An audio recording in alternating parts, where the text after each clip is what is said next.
Ya, baik. Assalamualaikum warahmatullahi wabarakatuh. Selamat pagi teman-teman media semua yang sudah, sangat berbaik hati untuk menyempatkan waktu ya untuk, hadir bersama kami semua hari ini di acara kita pagi ini, yaitu kembali dengan press conference untuk Jakarta Property Highlight untuk paruh pertama tahun 2023. Kali ini adalah ronde kedua kita dan akan fokus membahas mengenai beberapa sektor industri dan juga retail. Ya, perkenalkan kembali, saya Monica Nelis, selaku Public Relation dari Netfrank Indonesia, yang berkesempatan kembali untuk dapat membantu acara kita hari ini sebagai moderator. Senang sekali dapat, bertemu dengan teman-teman media semua kali ini sekali lagi, dan salam kenal untuk, teman-teman media juga yang mungkin baru pertama kali mengikuti sesi press conference dari Netfrank Indonesia. Ya, baik, sekali lagi saya ucapkan terima kasih.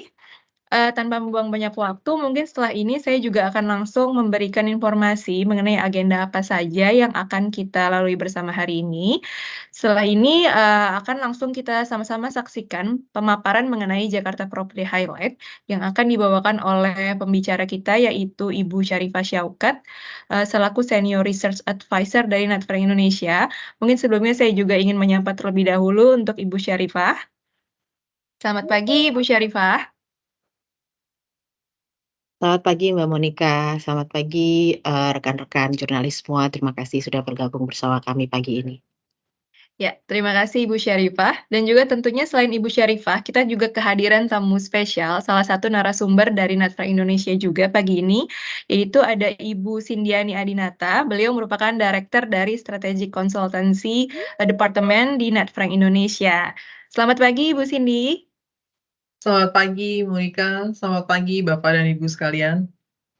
Ya, terima kasih Ibu Cindy atas kehadirannya.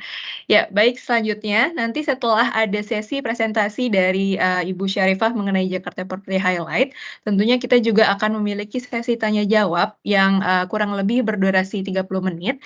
Jadi dari teman-teman media semua jika memang memiliki pertanyaan, walau mungkin sesinya juga belum mulai, silahkan lemparkan, pertanyaan di kolom chat yang sudah tersedia, nantinya akan coba kita diskusikan satu persatu. Ya baik, saya kira itu saja, yang ingin saya sampaikan sebelum kita memulai sesi hari ini. Semoga hari ini topiknya akan, sangat insightful dan juga akan memberikan informasi yang juga, berguna untuk teman-teman media semua. Ya, without any further ado, selanjutnya saya silahkan Ibu Syarifah Syaukat untuk memberikan pemaparan mengenai Jakarta Property Highlight untuk paruh pertama 2023 untuk sektor industri dan juga retail. Silakan Ibu Syarifah. Eh, Baik, terima kasih Mbak Monica. Selamat pagi Bapak dan Ibu semua. Baik, saya rasanya langsung saja menyampaikan apa yang akan menjadi bahasan kita pada pagi ini. Dan sebelumnya tentu saja press conference kedua ini kami lakukan untuk membahas secara eksploratif subsektor industri dan retail di Jakarta, bagaimana performanya dalam semester 1 2023 ini. Baik, berikut seperti yang saya sampaikan sebelumnya, dua sektor yang akan kita bahas pada pagi ini. Berikutnya, baik. Saya akan mengawali paparan kita pagi ini dengan mengulas sektor industri terlebih dahulu sebelum kita masuk kepada performa pasar dari subsektor industri. Di Greater Jakarta, saya akan mengawali paparan kami dengan melihat atau merujuk bagaimana performa sektor industri di ranah regional Asia Pasifik. Tentu saja apa yang kami sampaikan di sini adalah salah satu hasil publikasi dari Knight Frank Asia Pasifik, di mana kami Knight Frank Indonesia berada di dalam lembaga tersebut untuk meramu hasil dari publikasi ini. Jadi yang Bapak dan Ibu lihat ini adalah pertumbuhan harga sewa pergudangan modern di Asia Pasifik. Mengapa instrumen ini menjadi refleksi dari performa pasar industri di regional Asia Pasifik saat ini? Jadi jika kita perhatikan pada proses operasional kawasan industri di berbagai belahan dunia, maka pergudangan modern adalah salah satu slot yang mewarnai kegiatan kawasan industri sehari-harinya. Jadi pergudangan atau yang kita kenal dengan modern logistic warehouse ini mewarnai kegiatan-kegiatan di kawasan industri dan tentu saja dapat merepresentasikan bagaimana performa secara umum kawasan industri yang berjalan dalam hal ini di Asia Pasifik. Jadi seperti yang kita lihat, chart yang ada di hadapan kita itu menunjukkan bahwa saat ini pertumbuhan harga sewa pergudangan modern yang paling tinggi terjadi di Manila, sekitar 49,3%. Namun overall kalau kita lihat ratanya, pertumbuhan harga sewa pergudangan modern di Asia Pasifik berada pada angka 10,4%. Saya rasa ini angka yang cukup, baik, mengingat pada semester sebelumnya atau akhir tahun lalu, angka rata pertumbuhan harga sewa logistik di Asia Pasifik hanya berkisar, 2,5% saja. Jadi pertumbuhannya cukup, tinggi jika kita melihat apa yang terjadi di Asia Pasifik. Lalu bagaimana dengan Jakarta di tengah, rata pertumbuhan harga sewa pergudangan di Asia Pasifik yang cukup tinggi? Jakarta berada pada angka rata pertumbuhannya ada di angka 2,1%. Memang kalau kita lihat berada di angka di bawah rata pertumbuhan harga sewa, logistik, modern logistic warehouse di Asia Pasifik. Namun secara umum kami melihat bahwa Jakarta masih memiliki, pertumbuhan yang positif dalam hal ini. Jadi kalau kita lihat di grafik ada salah satu kota di Asia Pasifik yang saat ini mengalami, kontraksi pertumbuhan harga sewa ke angka yang negatif. Dan dalam diskusi kami, Knight Frank Asia Pasifik juga menyatakan bahwa, prediksinya di akhir tahun ini, sampai akhir tahun ini, kemungkinan 16 dari 17 kota yang ada di Asia Pasifik ini masih akan, memiliki pertumbuhan harga sewa pergudangan yang masih positif. Baik, saya akan masuk, menyampaikan market update dari kawasan industri Greater Jakarta. Sebagai hasil publikasi kami yang kami, rilis untuk, performa di semester 1 tahun 2023 ini. Secara umum total pasokan untuk kawasan industri di Greater Jakarta, masih pada angka yang sama dengan semester sebelumnya, yaitu di 13.808 hektar. Dan serapan penjualan lahan kami deteksi mengalami, peningkatan secara kumulatif ada di angka 67,5%. Dan 2 submarket, Bekasi dan Karawang saat ini menjadi, potential winner dalam menyerap, investasi, dalam hal ini dalam penjualan lahan, industri tentu saja. Dan, berikutnya untuk harga lahan industri secara umum di Greater Jakarta masih stabil di semester ini. Penyesuaian-penyesuaian harga belum lagi kita lihat secara, rigid ya, secara obvious, yang ada di lapangan masih, harga cenderung masih stabil. Dan berikutnya kami melihat ada beberapa, site ya di Greater Jakarta, khususnya di Eastern Corridor, yang saat ini sedang mempersiapkan land bank-nya untuk kemudian dirilis kembali di pasar dan menambah pasokan kawasan industri. Kemungkinan prediksi kami, rilis land bank dari para developer ini akan dilakukan setidaknya akhir tahun ini atau mungkin di, tahun berikutnya. Dan saat ini top 5 occupiers di, Greater Jakarta Industrial Estate adalah, dari sektor manufaktur, kemudian auto derives, data center, FMCG, dan elektronik.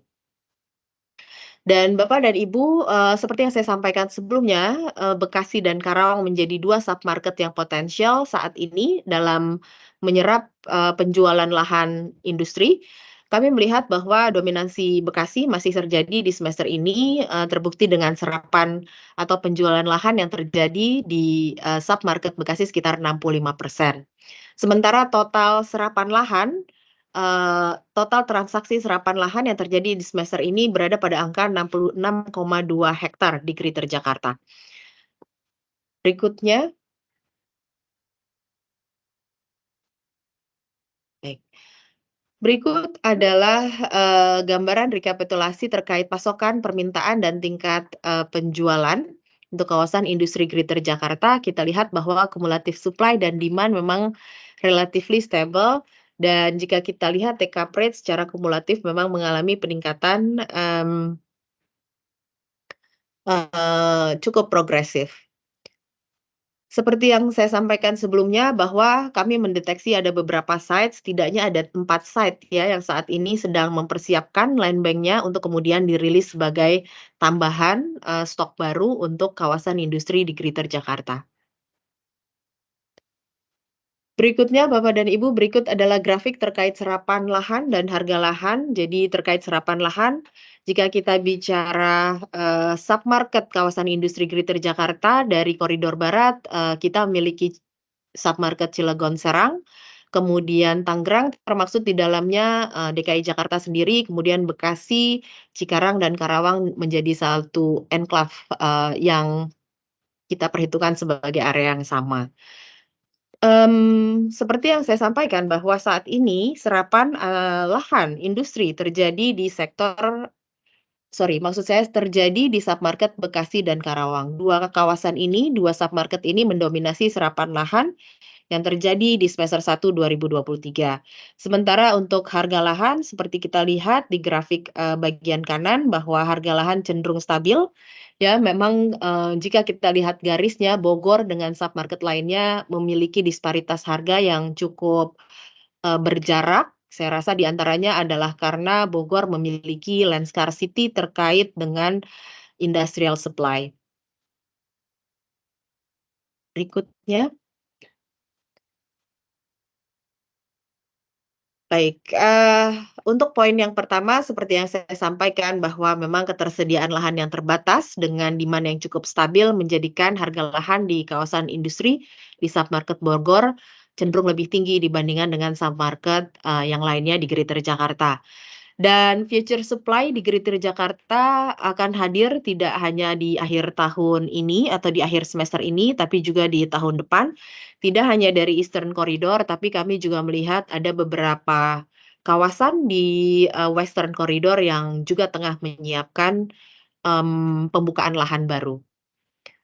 Setelah Greater Jakarta, kami mendeteksi bahwa Subang dan Jawa Tengah ini akan menjadi area pengembangan kawasan industri yang, prospektif di Pulau Jawa saat ini, terbukti dengan geliat yang hadir di kedua, area tersebut. Bapak dan Ibu, jika kita melihat secara agregat angka memang, performa kawasan industri jika kita lihat dari refleksi serapan lahan industri di semester 1 tahun ini memang mengalami pelemahan, ya, di angka 66,2 hektar. Namun, prediksi kami karena beberapa, proses transaksi masih, berjalan sampai saat ini atau ada proses, lagging time dalam proses transaksi kawasan industri di Greater Jakarta, sehingga ekspektasi kami pada akhir semester, tahun ini, perbaikan-perbaikan akan dapat dicapai untuk performa kawasan industri secara umum di Greater Jakarta. Berikutnya. Baik. Bapak dan Ibu, izinkan saya menyambung, ulasan kita pagi ini dengan menyampaikan performa sektor retail, mengerucut pada sektor retail Jakarta. Namun sebelum saya menyampaikan market, performa dari sektor retail Jakarta, izinkan saya untuk menyampaikan apa yang pesankan oleh publikasi The Wealth Report yang dirilis oleh Knight Frank Global pada April lalu. Beberapa hal yang disampaikan dalam, publikasi The Wealth Report khususnya terkait sektor retail setidaknya ada 2 hal yang bisa, kami angkat. Di antaranya adalah bahwa untuk, private cross border capital investment atau aliran dana investasi saat ini, masih berkutat pada 5 sektor properti. Dan retail masih menjadi salah satu dari 5 sektor yang menjadi fokus dari, cross border capital investment saat ini.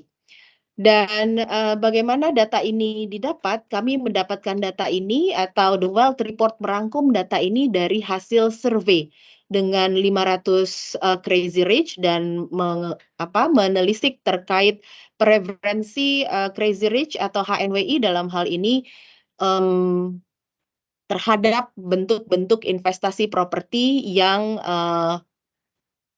mereka pilih. Dan dalam global perspektif, di publikasi Knight Frank Global juga menyatakan bahwa memang krisis global yang terjadi, masih dirasakan saat ini memberikan tantangan yang cukup spesifik, khususnya untuk sektor retail. Jadi seluruh performa atau seluruh pemain, pasar di sektor retail atau seluruh para pemangku kepentingan di sektor retail ini akan merasakan bahwa mereka sebagai subjek atau drivers in the storm. Dalam arti bahwa, mereka adalah subjects yang harus mengendara di tengah badai uncertainty di tengah krisis global. Eee, ulasan berikut adalah ulasan challenge dari sektor retail di semester ini yang harus dilalui di ranah global tentu saja. Namun, pada faktanya setelah pandemi, retail ini menjadi salah satu retail ini kembali menjadi salah satu subsektor yang masuk dalam radar investasi oleh para investor. Mereka menyebutkan setelah pandemi tidak ada lagi pembatasan, interaksi dan mobilisasi, maka, retail sebagai salah satu sektor yang memiliki daya pulih yang lebih cepat dibanding sektor lainnya, masuk, menjadi salah satu opsi investasi dari para investor saat ini. Namun, memang ketika menjadi, pilihan oleh para investor, retail saat ini tidak bisa hanya mengandalkan karakter dan profilnya yang ada, tapi tetap harus melakukan pembaruan-pembaruan. Jadi disebutkan bahwa retail landscape harus, bertransformasi ya melalui berbagai strategi di antaranya, rebuilding, resolving, re-engineering dan, beberapa proses, setting up strategi yang disebutkan dalam slide ini. Berikutnya, baik. Bapak dan Ibu, saya akan masuk, mengulas mengenai bagaimana performa retail di, Jakarta dalam semester 1 2023. Secara umum seperti halnya yang terjadi di sektor, industri, di, sektor retail pun kita tidak mendapatkan retail baru atau total pasokan cenderung tetap saat ini berada di angka 4,9 juta square meter. Dan tingkat okupansi retail, menurun tipis sekitar 0,1% dari semester lalu, namun tetap berada pada angka 78%. Kemudian, rata harga sewa, kami mendeteksi di tengah okupansi yang, masih relatif stagnan, rata harga sewa cenderung meningkat, demikian juga dengan service charge yang cenderung mengalami peningkatan pada kelas-kelas tertentu. Dan, di tengah riuh rendahnya performa, sektor retail, kita melihat bahwa ada 5 tenan yang saat ini mengokupansi, ruang-ruang retail cukup agresif, di antaranya berasal dari, retail department store, entertainment, lifestyle, fashion, dan sport apparel. Dan pada akhir semester ini, meskipun di semester ini kita tidak mendapatkan stok baru untuk, sektor retail, tapi di akhir semester nanti, prediksi kami setidaknya kita akan mendapatkan 3 proyek retail baru di Jakarta. Dan sampai 3 tahun ke depan, setelah tahun ini kita masih akan mendapatkan 3 proyek baru lagi secara kumulatif, kita akan mendapatkan 6 proyek retail baru sampai 3 tahun ke depan. Berikutnya. Baik. Bapak dan Ibu, berikut adalah recap tentang pasokan, permintaan, dan tingkat hunian untuk sektor retail Jakarta. Seperti yang kita lihat di chart paling kanan bahwa total pasokan dan tingkat, permintaan cenderung, stabil dan tingkat hunian, mengikuti dengan kondisi, stabilitas yang terjadi di, sisi pasokan dan permintaan. Dan, secara umum jika kita melihat okupansi atau tingkat hunian yang cenderung stabil, kami melihat secara detail dalam beberapa kelas retail seperti premium grade A atau kelas retail dengan, spesifikasi, layanan tertinggi, ini justru mengalami kenaikan okupansi sekitar 2%. Ya, jadi di tengah, kecenderungan stabilnya performa retail, kami melihat justru, prospek itu datang dari kelas premium grade A dengan peningkatan okupansi sekitar 2%. Dan kami juga melihat bahwa, terkait pasokan, area-area seperti Jakarta Utara dan Jakarta Pusat ini akan menjadi area-area yang mendominasi future supply untuk retail dalam 3 tahun ke depan. Berikutnya. Baik. Bapak dan Ibu, berikut adalah, gambaran terkait rata harga sewa dan rata service charge dari seluruh kelas retail di Jakarta dengan, durasi atau periode 2018 sampai 2023. Kita lihat bahwa memang untuk rata harga sewa ini cenderung stabil meskipun pada grade A atau, garis yang berwarna biru kita lihat di ujung kanan ada sedikit peningkatan atau ada penyesuaian harga untuk rata harga sewa pada grade A. Kemudian untuk rata service charge kita melihat bahwa premium grade A atau garis dengan warna merah menunjukkan penyesuaian harga yang cukup signifikan di ruang retail yang paling tinggi ini dengan kelas paling tinggi atau di ruang retail dengan kelas premium grade A. Sementara untuk kelas lainnya, harga service charge, cenderung stabil. Baik, berikutnya gambaran terkait sebaran area dari existing retail berdasarkan area dalam pie chart di sebelah kiri. Kita lihat bahwa untuk existing retail saat ini memang, dominasinya terdapat di wilayah selatan Jakarta. Sementara untuk, future retail seperti yang saya sampaikan sebelumnya bahwa hampir separuhnya berada di area, Jakarta Pusat dan di Jakarta Utara. Baik, berikut adalah ringkasan, performa pasar untuk rata hunian dan total pasokan. Saya rasa seperti yang saya sampaikan sebelumnya bahwa saat ini total stok di sektor retail ada di sekitar 4,9 juta.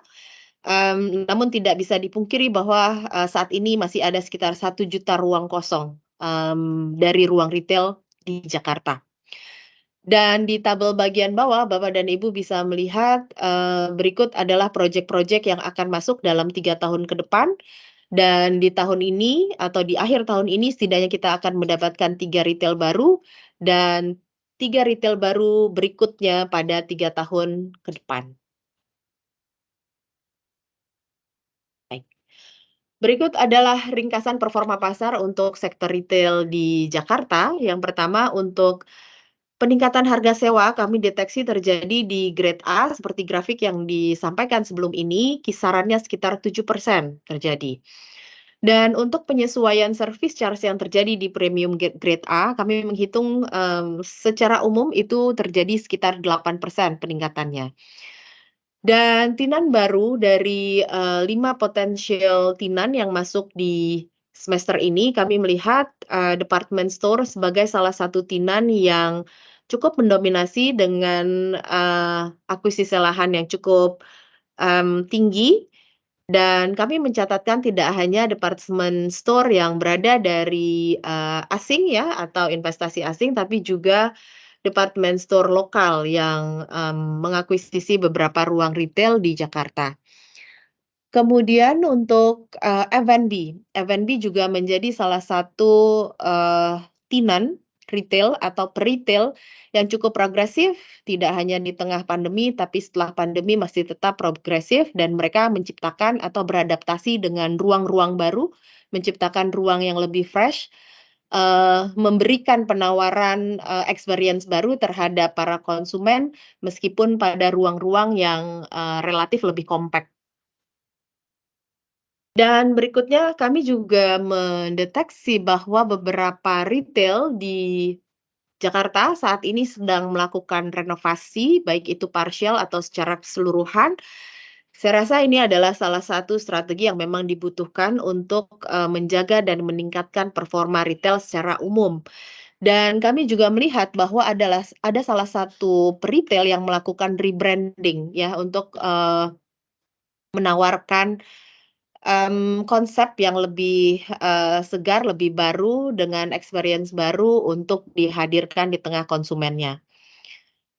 Dan setelah penghapusan PPKM atau di masa pasca pandemi ini memang pameran dan exhibitions yang dilakukan di dalam ruang-ruang retail ini turut menarik kunjungan konsumen dan cukup berkontribusi dalam, membuka membuka poin-poin of interest dalam ruang-ruang retail yang beroperasi di semester 1 tahun ini. Baik, oke. Baik Bapak dan Ibu, saya rasa, berikut adalah ulasan yang sudah saya sampaikan. Tentu saja happy to share setelah ini, namun untuk sesi tanya jawab akan mmm, tengahi atau dimoderatori oleh Mbak Monika. Sesi ini saya kembalikan ke Mbak Monika. Silakan Mbak Monika. Ya, baik terima kasih, Mbak Syarifah untuk pemaparannya mengenai performa sektor, retail dan industri ya, teman-teman media semua. Ya, di sini, mungkin kita bisa langsung masuk ke sesi Q&A. Ada beberapa pertanyaan yang sudah dilemparkan di kolom chat, dari Mas Andi dan juga Mas Ferry, dan juga ada beberapa pertanyaan dari, Mbak Hilda juga yang saya terima melalui WhatsApp. Ya, mungkin saya akan membahas sektor retail terlebih dahulu ya, teman-teman media semua. Jadi di sini ada pertanyaan dari Mas Ferry nih, beliau menanyakan, sekarang kan memang kita sudah melihat bahwa mall sudah mulai ramai nih, Mbak Syarifah. Dan apakah biayanya juga biaya sewa yang dikenakan kepada tenan itu sudah mulai naik atau sudah mulai ada peningkatan dan lebih mahal dibandingkan sebelum pandemi? Jika iya, peta persebarannya bagaimana sih, Mbak, untuk kenaikan persentase untuk mall besar dan, ataupun menengah? Lalu mungkin untuk pertanyaan kedua, saya ingin, memberikan pertanyaan ini kepada Ibu Sindiani, mengenai bagaimana sih prospek pembangunan, retail, Bu, di IKN? Mungkin juga tidak hanya mall, tapi juga bisa hotel. Bagaimana prospeknya? Apakah cukup meyakinkan bangun mall di IKN, atau justru malah sulit karena pasarnya mungkin masih terlalu segmented? Ya, monggo silahkan. Mau Ibu Syarifah dulu atau Ibu, Sindiani dulu? Saya persilahkan. Terima kasih.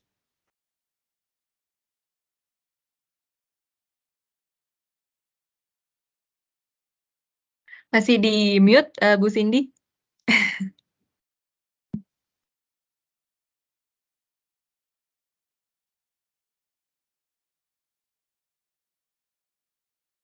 Masih ter-mute, Bu, mohon maaf, Bu. Maaf maaf, nggak realize kalau masih mute. Oke. Iya, terima kasih untuk pertanyaannya. Saya coba, jawab untuk pertanyaan yang kedua.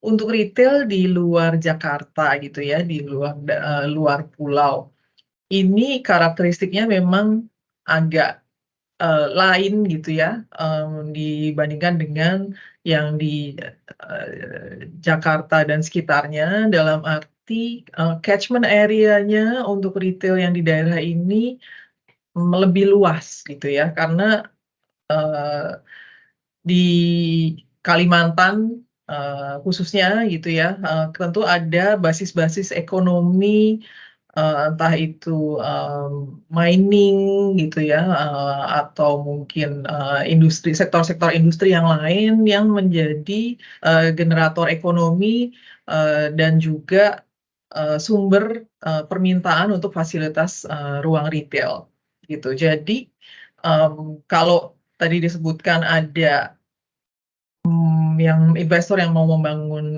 mall di IKN, sebenarnya, dari aspek positif adalah perpindahan, ibu kota ini adalah, by design gitu ya, didesain artinya, memang benar-benar, pemerintah yang, punya, gawe gitu ya untuk, memindahkan ibu kota. Artinya jumlah populasi yang menjadi target pasar itu bisa dihitung gitu, karena memang semuanya dirancang oleh pemerintah, departemen mana yang akan pindah dan berapa, jumlahnya gitu ya. Tentunya kita sudah aware juga bahwa berdasarkan informasi, dari, Kementerian, Pendayagunaan Aparatur Negara, dan Reformasi Birokrasi itu dipastikan sekitar 11.000 aparatur sipil negara akan pindah ke IKN diperkirakan untuk tahun depan gitu ya. Jadi ini akan menjadi pasar. Semua sudah terukur gitu ya. Jadi kalaupun investor akan masuk, itu juga pasti dengan peluang dan mitigasi risiko yang sudah justru lebih terukur gitu ya. Nah, seperti saya bilang, untuk retail di Kalimantan, selain dari pangsa pasar yang memang sudah menjadi captive market ya, ASN itu menjadi captive market dari mall-nya, tentunya juga ada pangsa pasar sekunder gitu yang perlu dipertimbangkan ya, occasional shoppers yang datang sebagai target pasar tambahan karena ada daerah-daerah hinterland yang mungkin justru orang-orang tambang itu pada saat weekend butuh hiburan gitu ya. Mereka akan datang ke mall di kota-kota yang lebih besar. Jadi saya rasa justru karena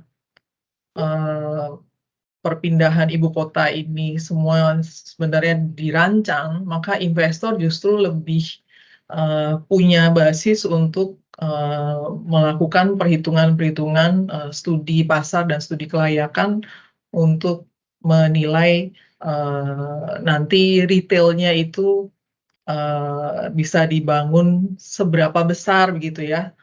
Tentunya akan dikalkulasi dulu untuk memitigasi resiko mungkin dalam beberapa tahap gitu ya, tidak langsung mall yang besar gitu ya.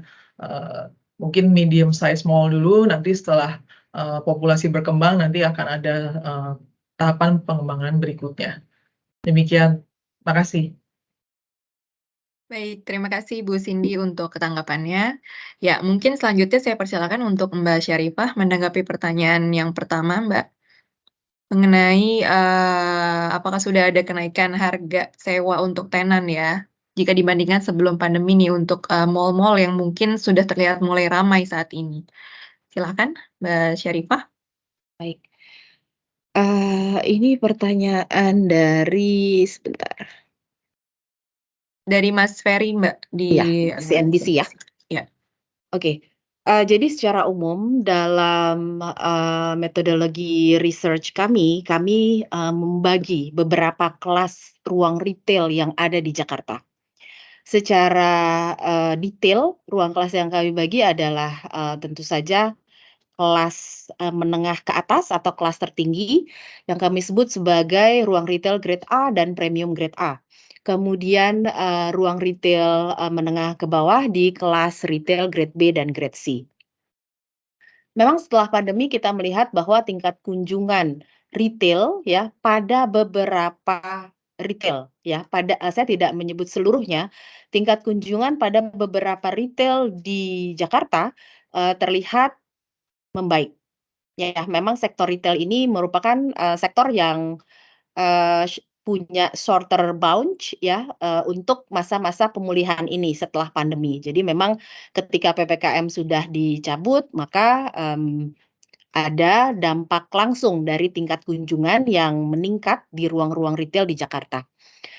Nah, kami melihat untuk kelas retail menengah ke atas saat ini memang, untuk harga sewa ya, harga sewa kita lihat, relatif meningkat pada kisaran 2 sampai 7%. Ya, sementara bagaimana yang terjadi dengan kelas menengah ke bawah? Untuk kelas, ruang retail menengah ke bawah ini mengalami, stagnasi ya atau harga relatif, sama, cenderung sedikit melemah ya. Jadi, kunjungan-kunjungan yang kita lihat pada ruang-ruang retail di Jakarta memang memberikan implikasi pada peningkatan atau penyesuaian harga sewa pada jenis-jenis atau tipe retail tertentu, dalam hal ini tentu saja, jika boleh saya sebutkan pada kelas, grade A dan premium grade A, ya, atau kelas, menengah ke atas, kira-kira demikian. Saya rasa itu Mbak Monica. Baik, terima kasih, Ibu Syarifah. Mungkin, kita bisa menjawab juga nih mengenai pertanyaan dari, Mbak Almadinah ya, dari detik.com kalau saya tidak salah. Itu sektor retail, alasan turunnya tingkat okupansi sebesar 0,1% ini apa ya, Mbak Syarifah ya? Oke. Jadi, seperti refleksi yang saya sampaikan sebelumnya bahwa harga sewa mengalami stagnasi atau koreksi di kelas grade B dan grade C. Sementara harga sewa mengalami penyesuaian dalam hal ini peningkatan di kelas grade A dan premium.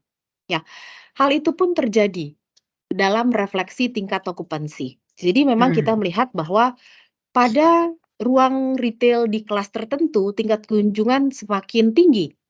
Ya, semakin tinggi meskipun rilis retail baru, juga terus berjalan, ya. Namun juga tidak bisa kita pungkiri bahwa beberapa ruang retail, pada kelas tertentu juga ya, mengalami, penurunan tingkat kunjungan, ya.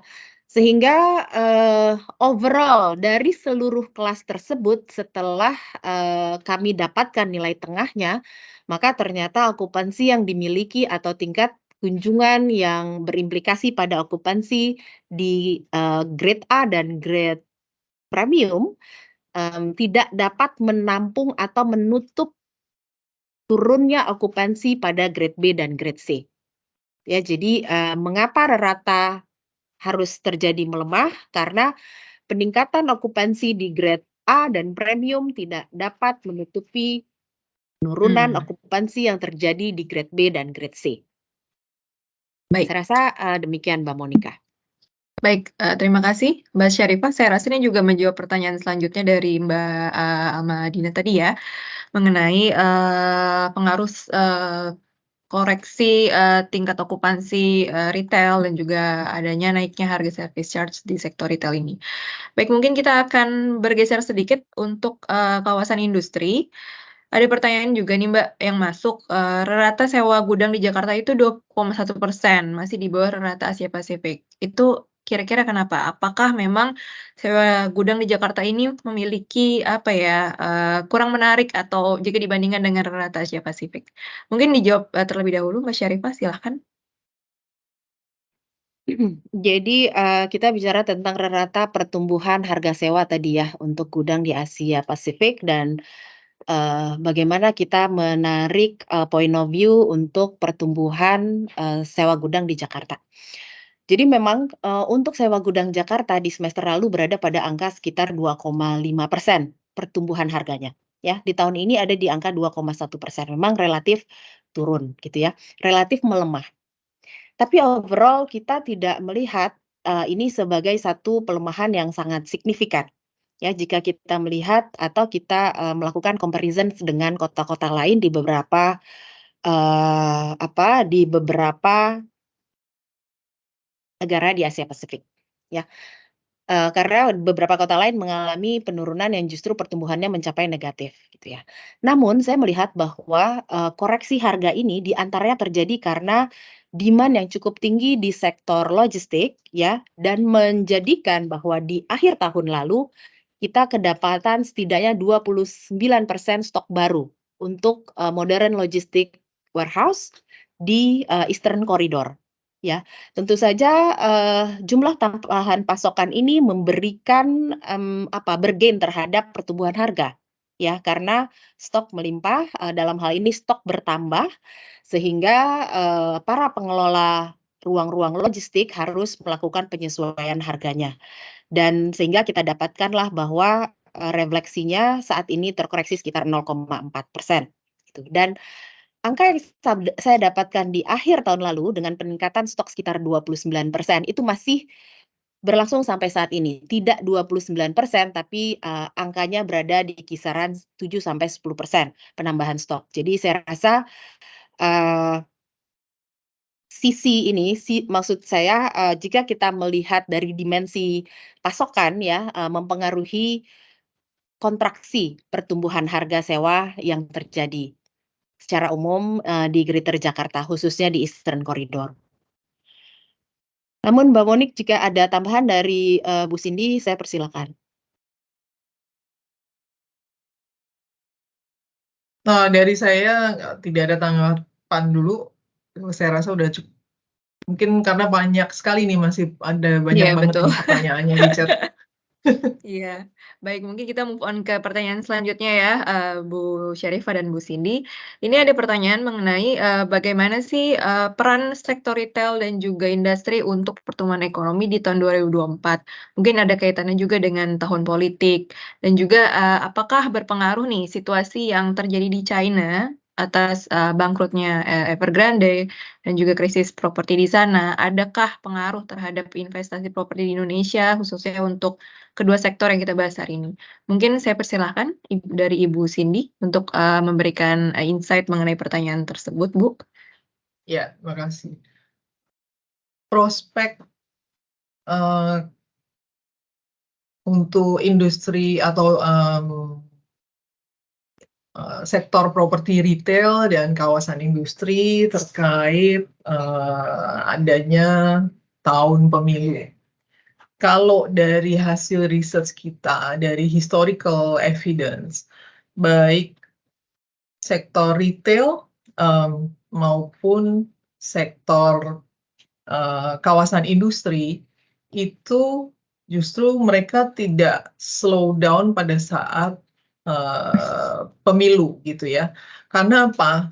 Dari data historis itu pada saat terjadinya, presidential election, eee, itu dari 5 tahun ke 5 tahun berikutnya, itu selalu berlangsung aman gitu ya, transfer of power itu berlangsung aman. Sehingga itu sudah, cukup, menjadi modal untuk investor bahwa, di Indonesia relatif, aman gitu ya. Itu satu. Untuk, investor kawasan industri tentu akan melihat, kondisi, politik gitu ya. Nah, yang terjadi justru kalau kita bandingkan, tingkat penyerapan kawasan industri yang terjadi di 2018 dibandingkan waktu pemilu, di 2019 itu justru meningkat gitu ya, dan, eee, karena memang aman gitu ya. Satu, karena aman, kedua juga untuk deal-deal, penjualan lahan kawasan industri, itu butuh waktu yang tidak sedikit gitu ya. Bisa ya kalau bisa deal 1 tahun saja udah sangat bagus gitu ya. Tapi kalau untuk lahan-lahan besar, bisa jadi 1 tahun itu tidak cukup gitu ya.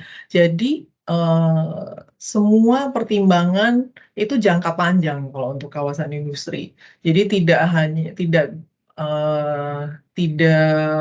bisa dipatahkan hanya karena, faktor, pemilu saja gitu ya, dan memang dari historical evidence, take up itu malah justru di 2019 malah naik dibandingkan, 2018. Nah, bagaimana dengan sektor retail? Retail itu, malah justru, eee, akan asal asal pemilunya aman gitu ya, retail itu justru akan, menikmati pertumbuhan, konsumsi, private consumption gitu, dari yang merchandise untuk, pilpres gitu ya, kemudian, ruang-ruang meeting, di hotel juga akan penuh gitu ya, karena ada rapat-rapat parpol dan sebagainya, spending itu pasti akan, roda ekonomi akan, lebih berputar gitu ya. Jadi itu,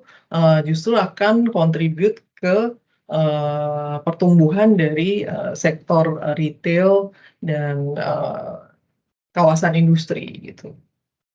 Mengenai Evergrande, ya, eee kalau menurut kami ya, karena memang, di Indonesia, ya kita terbukti cukup solid ya, dalam, eee, ngalami, dan mengatasi beberapa krisis gitu ya, yang paling akhir itu krisis pandemi gitu ya, Indonesia relatif, perform, ya semua negara, akan, terpengaruh tapi, secara relatif, kinerja Indonesia itu masih, tergolong, baik gitu ya, dengan positif economic growth, karena apa, populasi kita, cukup besar, sehingga ini menjadi modal untuk, private consumption gitu ya.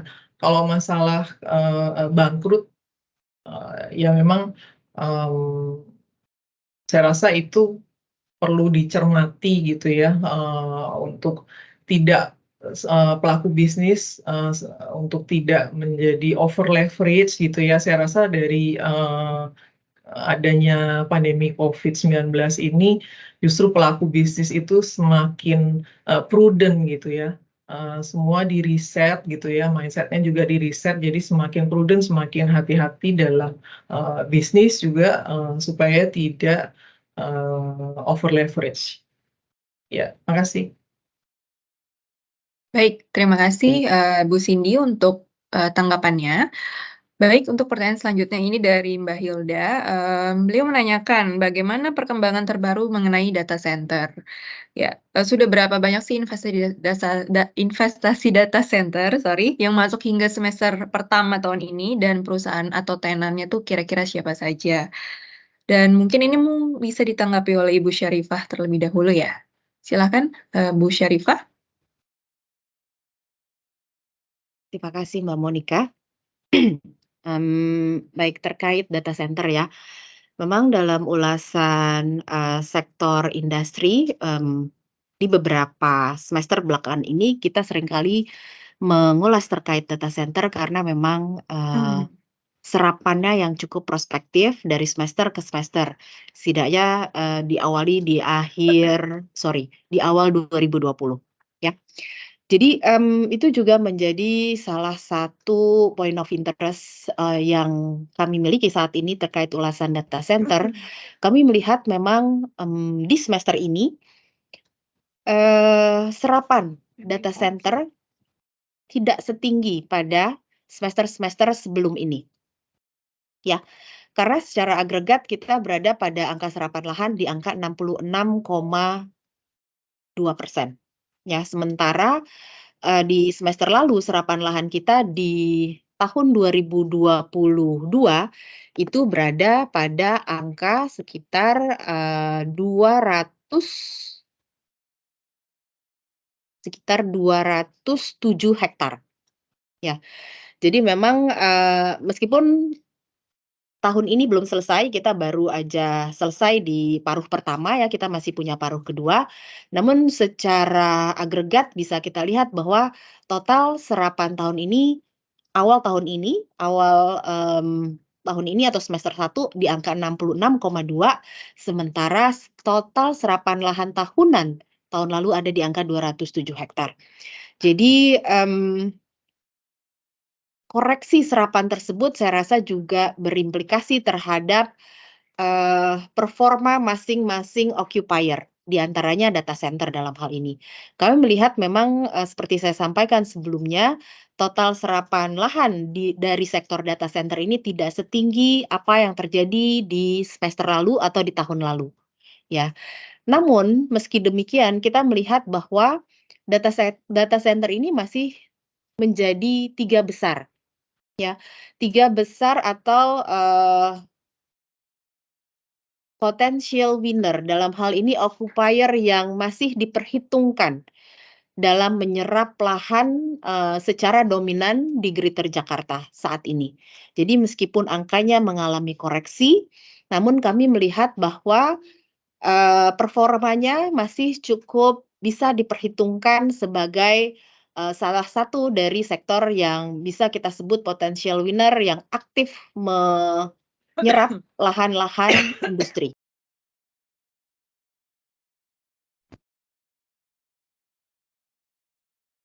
baik, terima kasih, Mbak Syarifah. Untuk, pertanyaan selanjutnya mungkin saya agak, move on juga nih ke sektor, space komersil ya. Jadi ada 2 tren yang ingin ditanyakan. Pertama dari Mbak Yanita, menanyakan mengenai tren properti komersil yang dibangun di dekat pemukiman. Ini sepertinya sedang ramai dilakukan oleh para pengembang. Apakah memang proyeksi investasinya sangat menarik? Lalu yang kedua yang ditanyakan, oleh Mbak, Elisa mengenai tren, space area komersil yang dibangun di dekat dengan, sarana transportasi publik seperti LRT, kereta cepat Jakarta-Bandung, dan lain sebagainya. Dan ini bagaimana nih kira-kira, proyeksi dan kondisi permintaan harga dan okupansi di, area-area tersebut?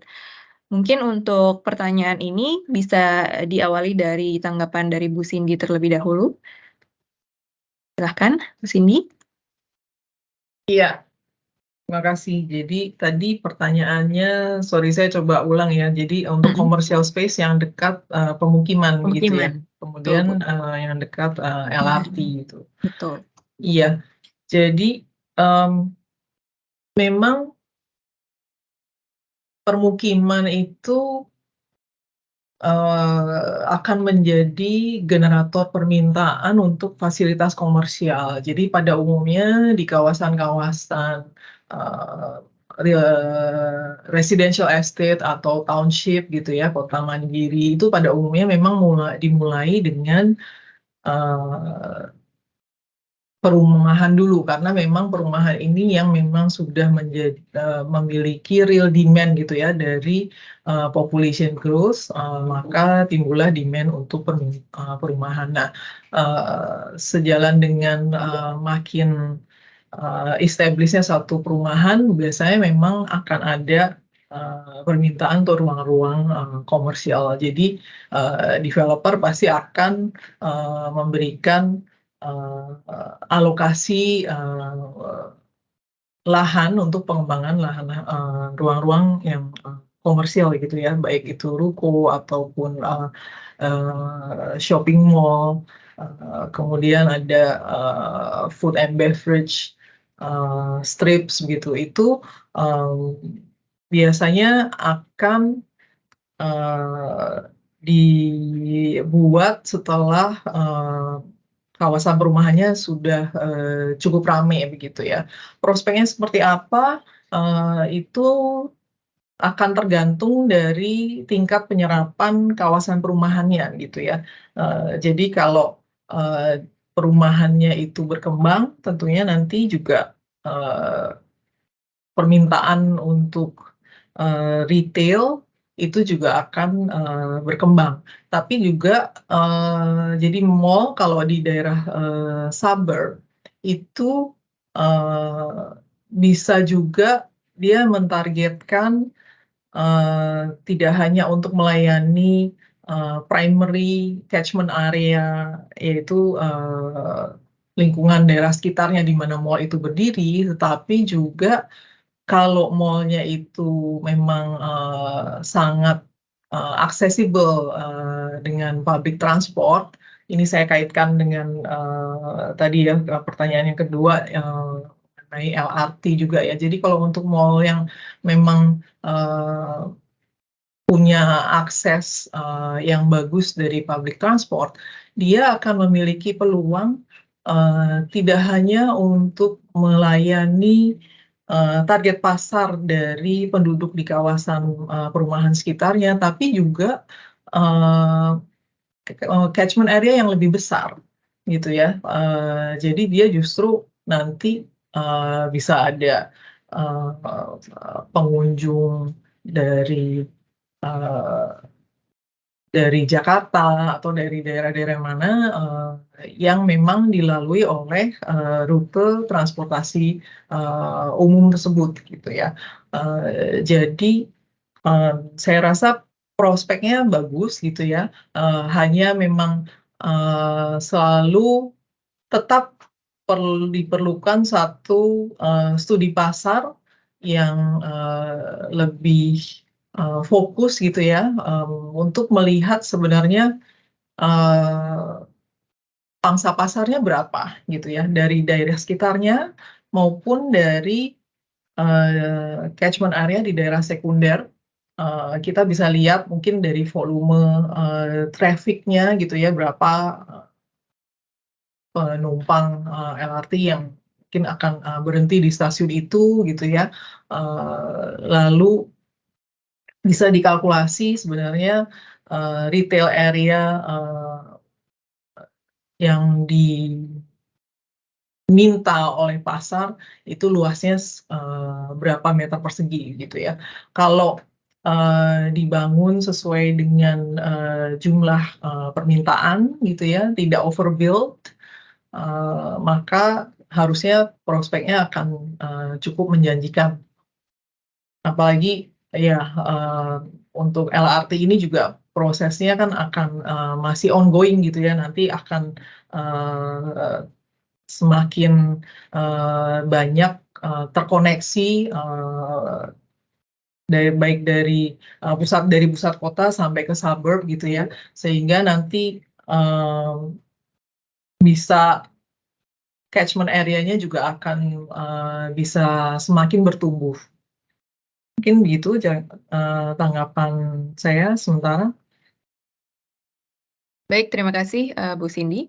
Mungkin sehubungan dengan waktu yang juga terbatas, rekan-rekan media semua, kami mohon maaf jika memang ada beberapa pertanyaan yang tidak sempat, untuk dibahas seluruhnya dalam sesi ini. Namun nanti akan kami usahakan untuk memberikan respon, menyusul setelah sesi, press conference ini selesai. Dan mungkin akan, saya berikan satu pertanyaan terakhir sebagai penutup sesi tanya jawab hari ini, yaitu mengenai bagaimana tren ke depannya untuk, retail mall dari segi konsep, nya. Ini ada pertanyaan dari Mbak Hilda juga mengenai konsep premium outlet, apakah menjadi tren dalam beberapa tahun ke depan dan mall konvensional sudah tidak relevan lagi? Dan lalu juga mungkin, bisa membantu pertanyaan dari Mbak Yanita juga untuk menaikkan kunjungan mall saat ini, khususnya mall menengah ke bawah itu seperti apa? Karena juga ada tanggapan dari Mas Aziz yang mengatakan bahwa mall yang areanya di suburban ya, seperti, Summarecon Mall Babelan, terus juga Transpark Bekasi atau Lagun Avenue itu, kurang ramai gitu. Jadi kunjungan mall ini yang kita lihat ramai sebenarnya tidak merata. Mungkin ini bisa saya berikan kepada Ibu Syarifah untuk memberikan rangkuman sedikit atas 3 pertanyaan tadi, yang sebagai, penutup juga untuk sesi tanya jawab, kali ini.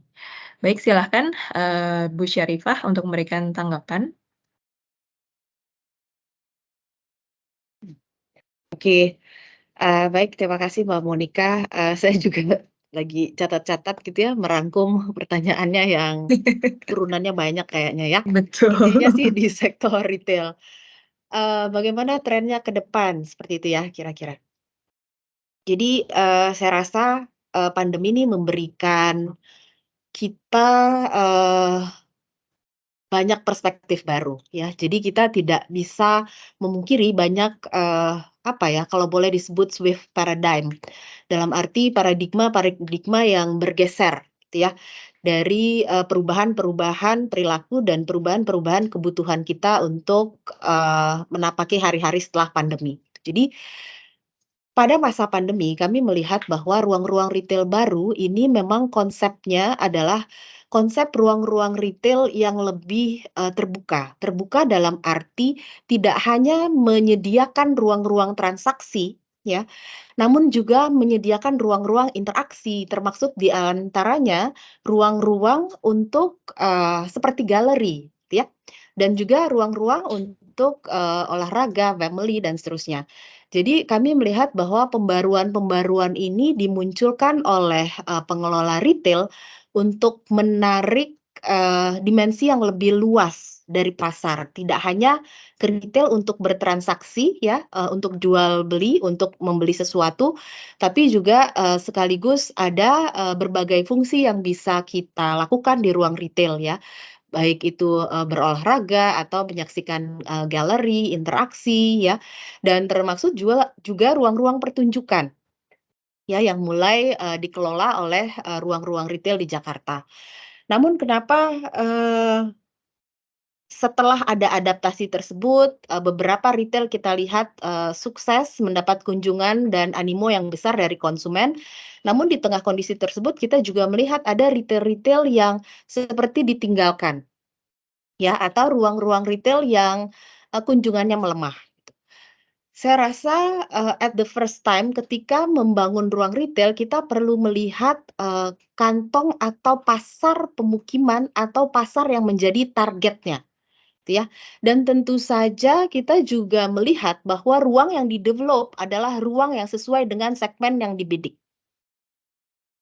Dan, seberapa besar catchment dari retail tersebut. Jadi, jika catchment areanya memang regional dan terlebih nasional ya, dalam arti catchment areanya lebih luas dari,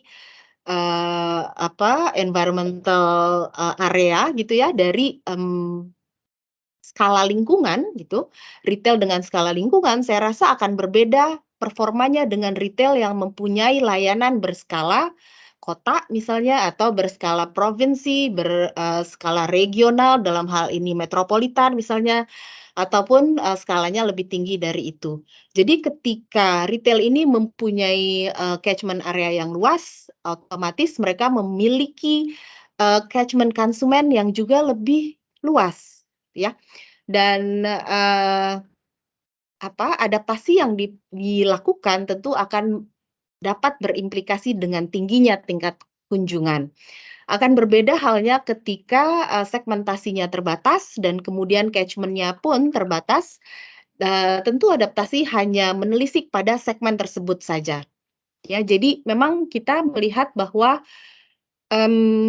pemulihan ekonomi saat ini atau, daya beli konsumen yang memulih itu memang sangat ditunggu dan sangat berimplikasi terhadap performa retail secara umum, ya. Jadi dalam hal ini kalau kita bicara daya pulih, retail tentu saja tidak terlepas dari pemulihan daya beli konsumen itu sendiri, ya.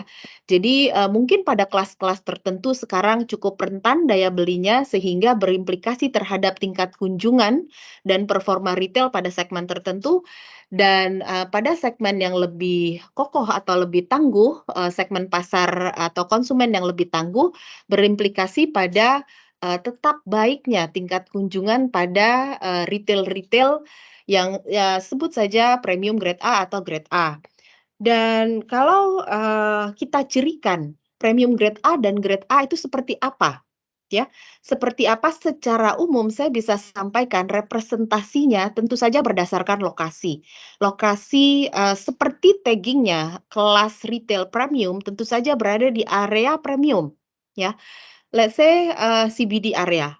Jadi ruang-ruang retail dengan luasan tertentu yang, memang memiliki tinan yang variatif ya, dengan, dimensi kelas yang cukup, high end, saya rasa kita kelaskan, retail-retail tersebut dalam kelas premium grade A atau di grade A.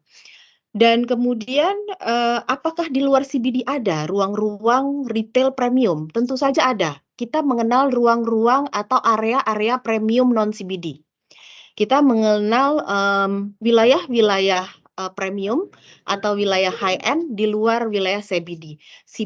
Dalam arti wilayah-wilayah yang memang, by design di-develop untuk menjadi wilayah premium, ya di luar CBD menjadi salah satu lokasi unggulan untuk wilayah, retail premium. Ya misalnya, sebut saja misalnya salah satu area di Jakarta Utara, kemudian kita kenal juga ada Pondok Indah, ada wilayah Kemang, beberapa, spot di Kebayoran Baru saya rasa menjadi area-area di mana kita, labeli dengan wilayah premium, non-CBD. Ya. Overall saya rasa itu yang bisa saya sampaikan terkait bagaimana performa retail dan segmentasinya ya, kira-kira demikian. Mungkin, Bu Cindy, akan Oke. melengkapi, saya persilahkan. Iya, tadi pertanyaannya, eee, mengenai tadi Sari kan sudah membahas tadi untuk yang premium grade A dan grade E, tapi tadi saya lihat ada pertanyaan mengenai konsep, outlet gitu ya. Lalu juga mall yang middle low bagaimana menaikkan, kunjungan gitu. Intinya memang, dalam, bisnis retail itu pengusaha diminta untuk, tetap, agile ya, tetap dinamis gitu ya, karena memang, permintaan pasar terhadap ruang retail ini sangat dinamis gitu. Kalau hanya diberikan, ya konsep yang itu-itu aja gitu ya, memang nanti akan, bosan gitu ya. Nanti di mana ada yang baru maka, pasarnya akan bergeser ke yang baru untuk mencicipi, konsep yang baru tersebut gitu ya. Jadi kalau untuk mall-mall yang middle low, kalau memang, tidak ada tema yang kuat, tidak di, refresh gitu ya, konsepnya mengikuti dengan, selera pasar, terutama ya selera pasar yang sudah di-riset, pasca pandemi, ya tentunya, mereka akan, okupansi juga akan, menurun karena, tingkat persaingan yang, cukup, tajam gitu ya. Jadi memang ini sebenarnya, seleksi alam gitu ya, kalau memang, pengusahanya, tidak, cukup, dinamis gitu ya, agile untuk, mengikuti, selera pasar, ya itu konsekuensinya memang, jadi, kalah bersaing.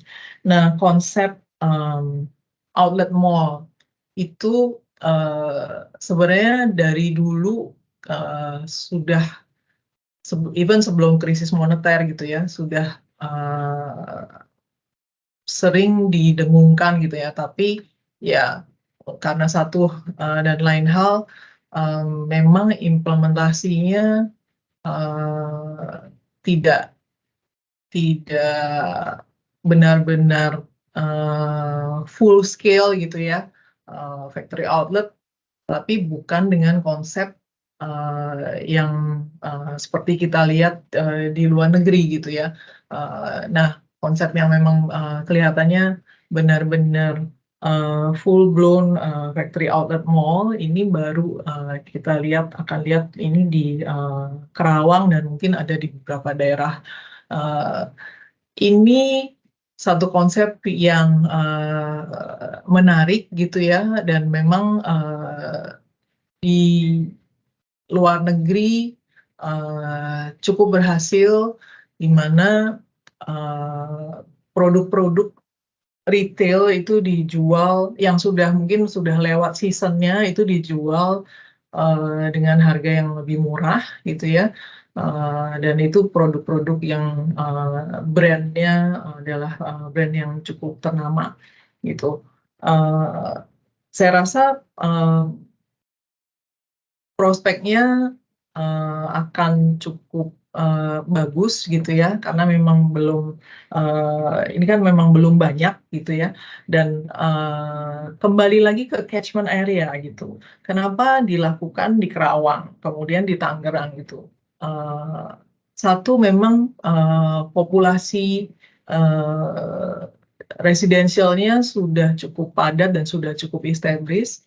Kemudian yang kedua juga, dengan, konektivitas yang semakin baik ya dari Jakarta ke suburb, ke Greater Jakarta, eee, dengan, transportasi umum, jaringan transportasi umum yang sudah, semakin baik gitu, catchment area-nya untuk factory outlet ini, kalau berdasarkan pengalaman dari, retail-retail, factory outlet yang di luar, negeri, itu catchment area-nya, jauh gitu ya. Tidak hanya di, kawasan permukiman setempat, tapi, akan mengambil juga, market dari, eee, pusat kota maupun juga mungkin turis. Turis asing gitu ya, turis mancanegara gitu, itu, juga bisa, menjadi suatu target pasar gitu ya, karena mereka mungkin, di dalam berwisata, juga salah satu agendanya juga mungkin, bargain hunting dari, produk-produk retail dengan, brand, ternama gitu. Jadi, ini merupakan ya salah satu, konsep baru, dari, retail yang, cukup menarik untuk dicermati, lebih lanjut, kinerjanya. Mungkin itu aja penutup dari saya. Saya kembalikan ke Monica. Baik, terima kasih ya, Ibu Cindy atas tanggapannya. Ya baik, teman-teman media semua, dengan sudah terjawabnya pertanyaan terakhir tadi, saat ini saya nyatakan untuk sesi tanya jawab juga mungkin bisa kita akhiri. Dan saya juga mohon maaf ada beberapa pertanyaan yang belum sempat terjawab, namun setelah ini akan kita usahakan susulkan segera agar bisa langsung diterima oleh teman-teman media. Dan mungkin sebelum saya menutup sesi, saya ingin memberikan kesempatan sekali lagi untuk Ibu Syarifah atau Ibu Sindiani untuk memberikan tambahan jika memang ada insight lainnya yang ingin disampaikan. Mumpung teman-teman media lagi pada ada di sini, saya persilahkan sebelum saya menutup sesi acara kita hari ini. Silakan. Dari saya sih cukup ya, saya sudah Oke. Kalau Bu Cindy cukup, saya juga cukup. Echoing. Oke, otomatis cukup ya. Iya. Ya. Baik. Terima kasih kalau begitu Ibu Syarifah dan juga Ibu Sindiani untuk kesempatan dan waktunya hari ini. Dan juga saya ucapkan sekali lagi terima kasih untuk teman-teman media yang sudah sangat aktif berpartisipasi di acara press conference kita pagi ini. Sekali lagi juga saya akan ingatkan untuk respon yang belum sempat kami berikan akan kami berikan segera setelah acara ini selesai. Dan saya ucapkan sehat-sehat selalu. Sejahtera selalu dan sampai bertemu di acara press conference kita selanjutnya nanti di tahun depan ya, akan saya informasikan selanjutnya. Sekali lagi kami dari Nasreng Indonesia mengucapkan terima kasih dan salam sejahtera untuk semuanya. Terima kasih, sampai jumpa Terima kembali. kasih terima Bapak Ibu kasih. semua.